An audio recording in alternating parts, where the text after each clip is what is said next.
ചേട്ടാ mobile എന്താക്കണേ?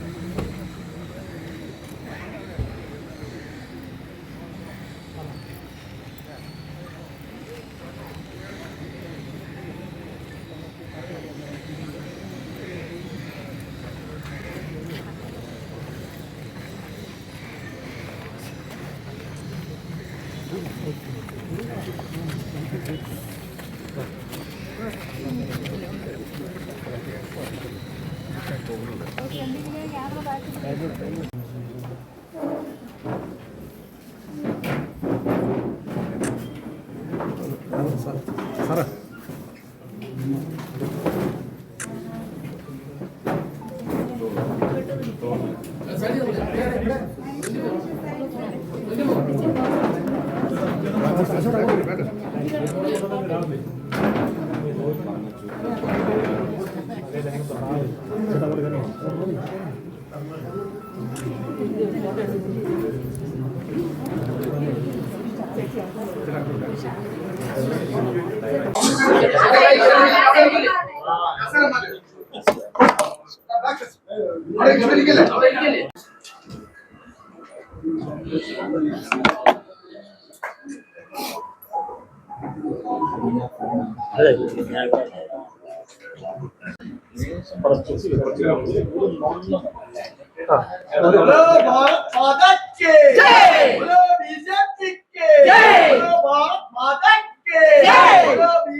NDA നയിക്കുന്ന ഭാരതീയ ജനതാ പാർട്ടിയുടെ കഴിഞ്ഞ ഏപ്രിൽ മാസം നടന്ന തെരഞ്ഞെടുപ്പിൽ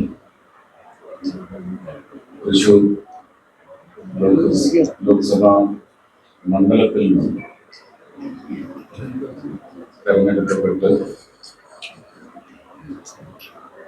ആദ്യമെത്തിയത് തിരുവനന്തപുരത്താണ്.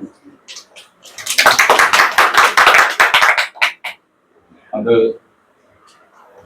എനിക്ക് രാഷ്ട്രീയ നേർബന്ധം, ശക്തമായ ബന്ധം ഉറപ്പിച്ചതിന് ശേഷമുള്ള എൻ്റെ വാസം തിരുവനന്തപുരം ജില്ലയിലായതുകൊണ്ട് ഏതാണ്ട് 34 വർഷത്തിന് മേലെയുള്ള ഇവിടുത്തെ വാസം, ഇവിടെ അധ്യക്ഷൻ പറഞ്ഞതുപോലെ ഇവിടുത്തെ മണവും ഗുണവും എല്ലാം തീർന്നു. കൊല്ലത്തെയും ആലപ്പുഴയും കേരളത്തെ മുഴുവൻ, കേരളത്തിന്റെ ഒരു ഉത്തമ മലയാളി പൗരൻ എന്ന നിലയ്ക്ക് ഭാരതത്തിന്റെ എല്ലാ ഭരണഘടനാ വ്യവസ്ഥിതികളെയും എല്ലാം അനുസരിക്കാൻ ബാധ്യസ്ഥനായ ഒരു മാത്രം മനസ്സുറപ്പ് വരുത്തിയിട്ടുള്ള ഒരു പൗരൻ എന്ന നിലയ്ക്ക് ഞാൻ എൻ്റെ ദക്ഷിണ തിരുവനന്തപുരത്ത് ചാർട്ടേഡ് തന്നെയാണ് മുന്നോട്ട് പോയിട്ടുള്ളത്. അതിനുശേഷമാണ് തൃശ്ശൂര് സ്വീകരണം. രാഷ്ട്രീയ പ്രവർത്തകൻ എന്ന നിലയിൽ അതിനുപരി 2016 രാജ്യസഭയിലേക്ക് നോമിനേറ്റ് ചെയ്യപ്പെടുക എന്ന് പറയുന്ന ഉത്തമ ഖ്യാതിപൂർണമായ എന്റെ നേതാക്കളുടെ ഒരു തീരുമാനത്തിന് അടിസ്ഥാനപ്പെടുത്തി MP ആയി ആദ്യം വന്നത് തിരുവനന്തപുരത്ത് തന്നെ. അതൊരു ബന്ധമാണ്, അതൊരു ഉത്തരവാദിത്വം തന്നെയാണ്. അത് ജീവിതാവസാനം വരെയും കാത്തു സൂക്ഷിക്കുന്ന ഉത്തരവാദിത്വം. അന്നേരവും ഞാൻ കൊല്ലത്തെയും ആലപ്പുഴയും തൃശ്ശൂരിനെയും കേരളത്തെയും ഭാരതത്തെയും നെഞ്ചിലേറ്റിക്കൊണ്ട് തന്നെയായിരിക്കും ആ ദക്ഷിണ ഞാൻ വയ്ക്കുന്നത്. അത് മുമ്പോട്ടും അങ്ങനെ തന്നെ. തൃശ്ശൂരിനെ സംബന്ധിച്ച് പറയുകയാണെങ്കിൽ ഭാരതീയ ജനതാ പാർട്ടിക്ക് തൃശ്ശൂരിലെ സുമനസ്സുകൾ, സഹൃദയങ്ങൾ നൽകിയ ഏറ്റവും വലിയ ആദരമാണ്, ഏറ്റവും വലിയ തങ്ക കിരീടമാണ് ഈ തെരഞ്ഞെടുപ്പിലൂടെ അവർ ചാർത്തുന്നത്. അതൊന്ന് ഭാരതം മുഴുവൻ, ഭാരതത്തിൽ നിന്ന് മറ്റ് അന്യ രാജ്യങ്ങളിൽ പോയി ജീവിക്കുന്ന ഭാരതീയരടക്കം അവരുടെ രാജ്യത്തെ ഭരണ സമ്പ്രദായത്തെ ആദരിക്കുന്ന, അവരുമായി സമ്പർക്കമുള്ളതും അല്ലാത്തതുമായ വലിയ ഒരു ലോക സമൂഹം അംഗീകരിക്കുന്ന ഒരു നേതൃത്വം, ആ നേതൃത്വത്തിന്റെ ഭരണം അതിന്റെ ഭാഗമാകാൻ കൃത്യം 10 വർഷവും 4 മാസവും, ഏതാണ്ട് 4 മാസവും എന്റെ രാഷ്ട്രീയ ജീവിതത്തിന് ഒരു പ്രായമെത്തുമ്പോൾ ഇങ്ങനെ ഒരു പദവിയിലെത്തുക എന്ന് പറയുന്നത് ഈശ്വര നിശ്ചയം മാത്രമാണെന്ന് പറയുന്നു. ആ ഈശ്വര നിശ്ചയത്തിലേക്ക് എത്തിക്കുന്നതിന് വേണ്ടി തൃശ്ശൂർ ജില്ലയിലെ മാത്രമായി എനിക്ക് വേണ്ടി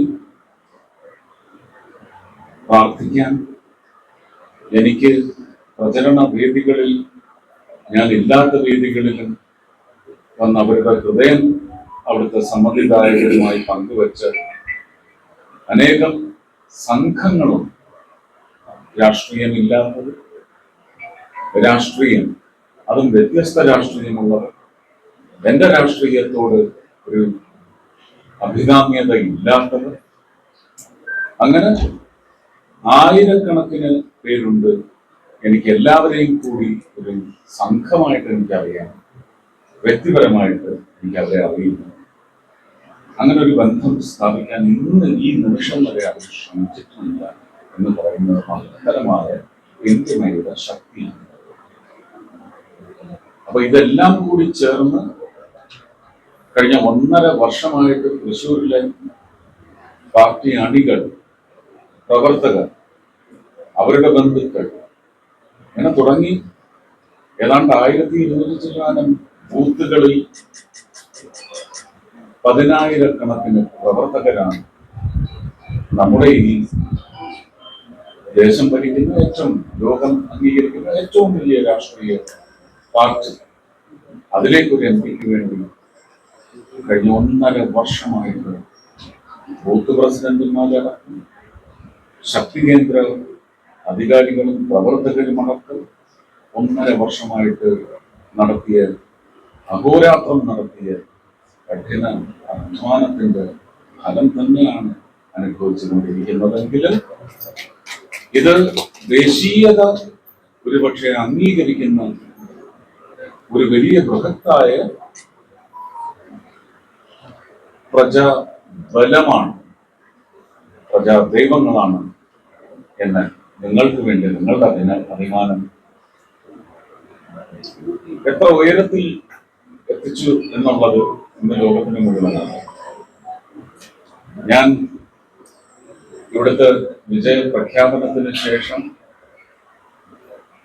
അതിൻ്റെതായ ഡോക്യുമെന്റ്സും ഭരണാധികാരിയുടെ നിന്ന് സ്വീകരിച്ചതിന് ശേഷം പാർലമെന്റിന്റെ സെൻട്രൽ ഹാളിലെത്തി ഞങ്ങളുടെ പാർലമെന്ററി പാർട്ടി നേതാവിനെ തെരഞ്ഞെടുക്കുന്ന അവസരത്തിൽ ഭാരതത്തിലെ ഏതാണ്ട് NDAയിൽ ഘടകകക്ഷികൾ ഒക്കെ MP-മാർ വന്ന് ആലിംഗനം ചെയ്ത മുഹൂർത്തം എന്ന് പറയുന്നത്, ആ ആലിംഗനം മുഴുവൻ കേരളത്തിന്റെ മാറിക്കൊണ്ടിരിക്കുന്ന, മാറി വരുന്ന മനസ്ഥിതിക്കുള്ള ആലിംഗനമായിട്ടാണ്.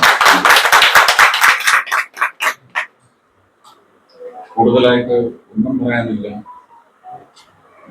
തൃശ്ശൂര് ഉറപ്പിച്ച് കഴിഞ്ഞും തിരുവനന്തപുരം എന്ന് പറയുന്നത് എങ്ങനെ മറക്കും എന്ന് ചോദിച്ച വലിയ ഒരു പ്രവർത്തക സംഘം ഇവിടെയും ഒരാളൊഴിയാത്ത ആ ഏറ്റവും വലിയ സംഘം. അതിന് ഞാൻ എൻ്റെ തെരഞ്ഞെടുപ്പ് പ്രചരണ വേദികളിലൊക്കെ കൊടുത്ത വാഗ്ദാനം ഞാൻ ഒന്നുകൂടി എടുത്ത് പറയും. തൃശ്ശൂർക്കാർ ജയിപ്പിച്ചു വിടുന്ന MP നിങ്ങൾ ഒരിക്കലും പ്രതീക്ഷിക്കരുത് ഞാൻ തൃശ്ശൂരിലൊടുന്നും, ഞാൻ കേരളത്തിന്റെ എന്നത് വെറും വാക്കല്ല. അതിൽ ഓരോ ദിനവും ഓരോ നിമിഷവും ഊന്നി ഉറപ്പിച്ച് തന്നെ മുന്നോട്ട് പോകാൻ. മാത്രവുമല്ല, തമിഴ്നാട്ടിൽ അവിടെ നിന്ന് 2-3 MP-മാർ വരുമെങ്കിൽ പോലും ഒരു വലിയ സംസ്ഥാനമായതുകൊണ്ട് എന്റെ ശ്രദ്ധ തമിഴ്നാട്ടിലും ഉണ്ടാവും എന്ന് പറഞ്ഞതിൽ നിന്ന് ഒട്ടും പിന്നോട്ടില്ല. അങ്ങനെ തന്നെയായിരിക്കും എന്റെ പ്രവർത്തനം. അങ്ങനെ ആവണം എന്ന പ്രവർത്തനത്തിലാണ് ഞാൻ ഇപ്പോഴും ഹൃദയപരമായി ഊന്നി നിൽക്കുന്നതെങ്കിലും ഇപ്പോൾ ഏൽപ്പിച്ച് എന്റെ പെർസ്പെക്റ്റീവിൽ പറയുന്നത് അധിക ഭാരം എന്ന് പറയുന്നത് അതിലും വലിയ ഉത്തരവാദിത്വത്തിലേക്കാണ് എന്നെ തള്ളിവിട്ടത്.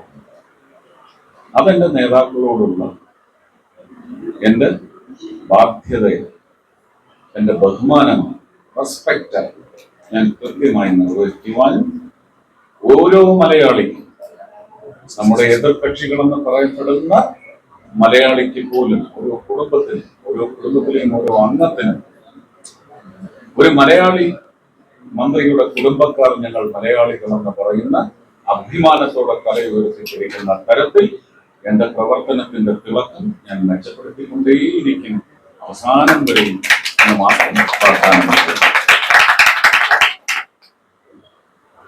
ഇനി ഔട്ട് ഓഫ് ദ ബോക്സ്, അത് മീഡിയ ഇന്ന് ഇവിടെ ഉള്ളത് വളരെ ഒഫീഷ്യലായിട്ടുള്ള ഒരു പദവിയിലിരിക്കുന്ന തെരഞ്ഞെടുക്കപ്പെട്ട MP എന്ന നിലയ്ക്ക്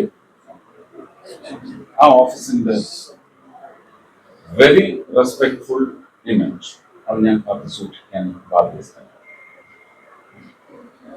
എന്നെ മറ്റിടങ്ങളിലേക്ക് വലിച്ചിഴക്കരുത്. ഞാൻ ഇന്നലെ എൻ്റെ തൃശ്ശൂർ പട്ടണത്തിലെ സ്വീകരണ യോഗത്തിൽ പറഞ്ഞു, ആരും എൻ്റെ പൊരുളുകൾ ഉരച്ചു നോക്കാൻ വരാൻ മുതിരരുത്. വേണമെങ്കിൽ ഞാൻ എൻ്റെ ഹൃദയം തരാം, ഉരച്ചോ വെട്ടിക്കീറി പരിശോധിക്കുക, എന്ത് വേണമെങ്കിലും ചെയ്തു.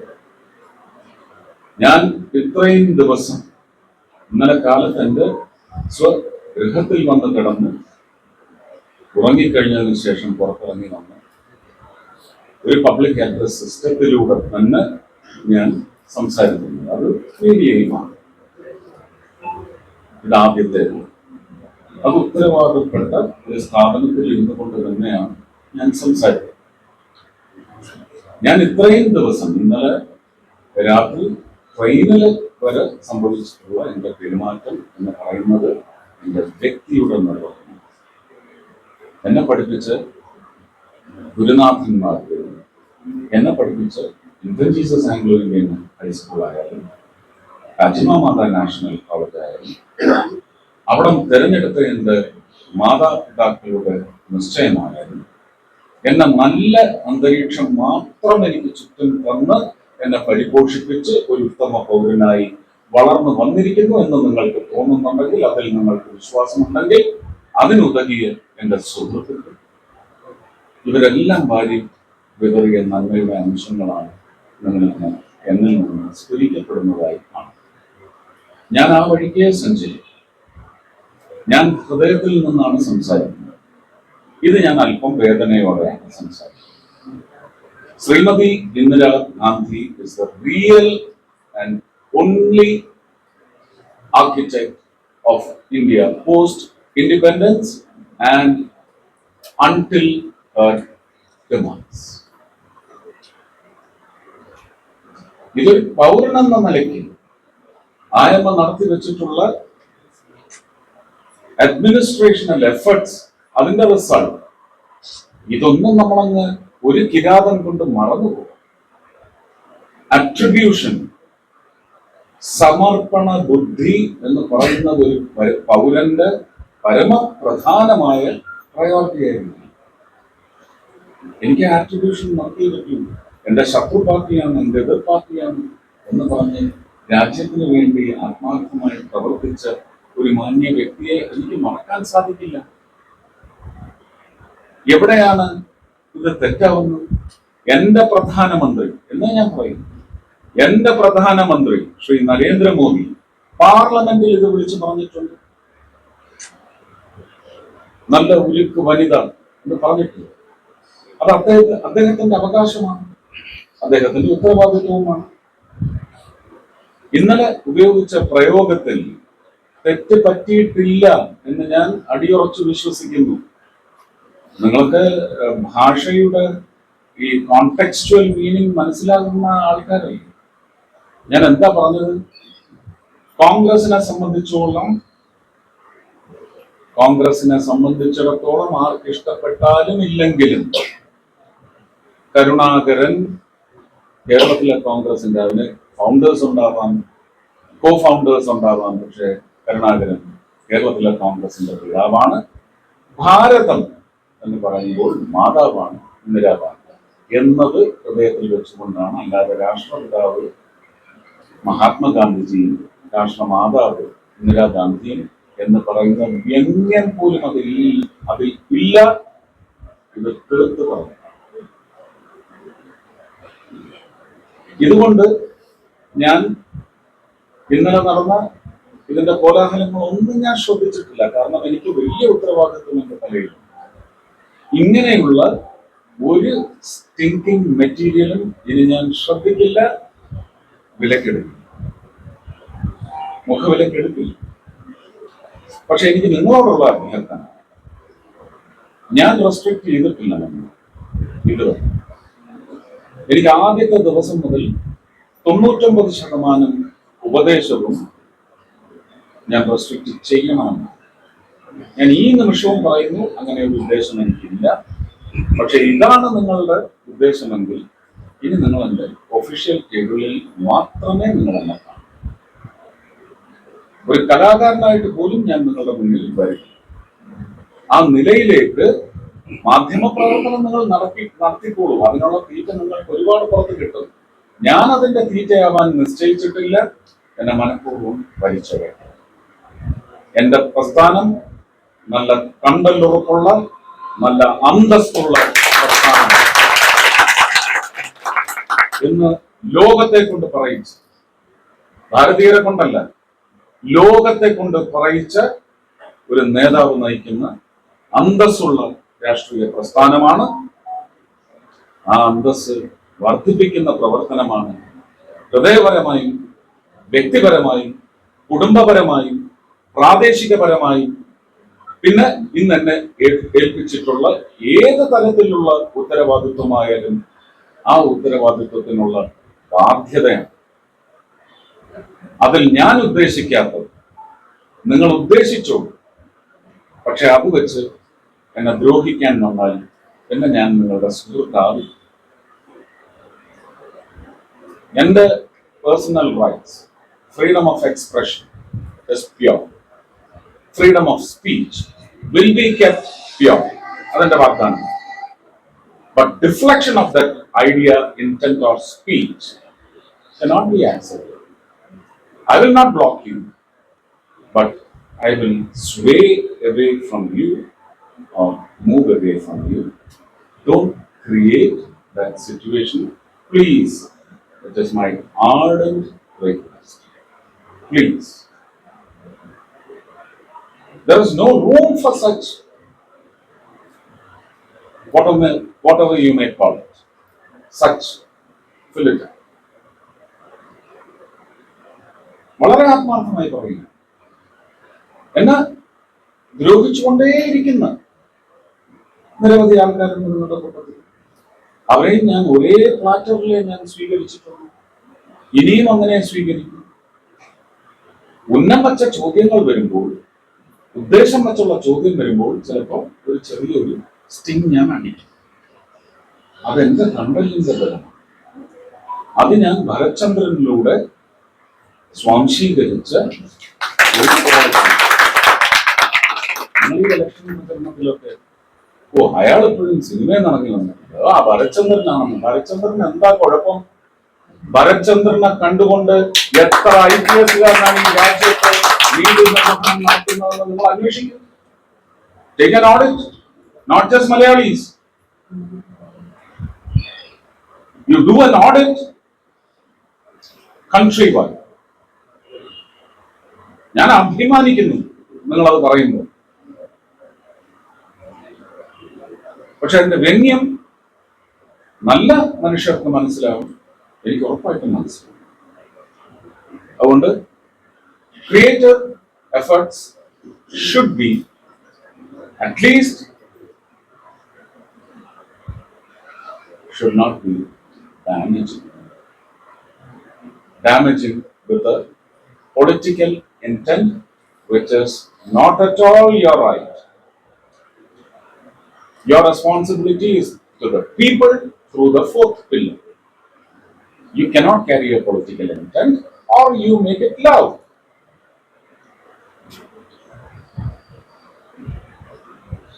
Then I will take you on a separate platform. I hope this revelation or declaration will not pain you.